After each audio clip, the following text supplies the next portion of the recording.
যেসব কর্মকর্তারা নির্বাচনের দায়িত্বে থাকবেন তাদের গণভোটে হ্যাঁ কিংবা নায়ের পক্ষে থাকার কোনো সুযোগ নেই বলে জানিয়েছেন নির্বাচন কমিশনার মোহাম্মদ আনোয়ারুল ইসলাম সরকার।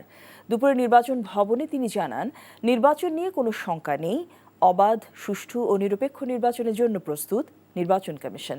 এদিকে কিউআর কোড স্ক্যান না করে কোনো প্রবাসী পোস্টাল ব্যালটে ভোট দিলে তা গণনা করা হবে না বলে জানিয়েছেন প্রবাসী ভোট প্রকল্পের টিম লিডার শিউলি রায়। রিপোর্ট।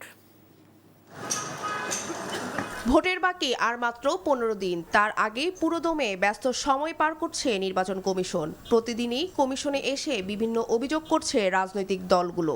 প্রশ্ন তুলছে কমিশনের নিরপেক্ষতা নিয়ে। সাংবিধানিক প্রতিষ্ঠান, আমরা কারোর কাছে দায়বদ্ধ না, আমরা আইনের কাছে দায়বদ্ধ। তবে কমিশন বলছে সব অভিযোগই সমানভাবে দেখছে এবং সেই সঙ্গে নেওয়া হচ্ছে ব্যবস্থা। মঙ্গলবার দুপুরে নির্বাচন ভবনে এসব কথা বলে নির্বাচন কমিশনার মোহাম্মদ আনোয়ারুল ইসলাম সরকার। বলেন, নির্বাচনী দায়িত্বে যারা থাকবেন তারা গণভোটের পক্ষে প্রচার করতে পারবেন, তবে পক্ষে বিপক্ষে থাকার সুযোগ নেই। নির্বাচনী দায়িত্ব পালন যারা করবে তারা এই কাজটি করবে না। সরকার যে বিষয়টা বলছেন এই বিষয়ে নির্বাচন কমিশনার হিসেবে আমি কোনো মন্তব্য করতে রাজি না।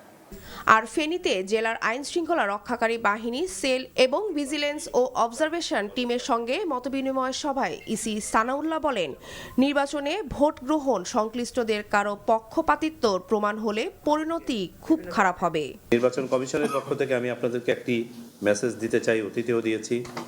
এই নিরপেক্ষতার প্রশ্নে আমরা সামান্যতম কোনো বিচ্যুতি গ্রহণ করব না।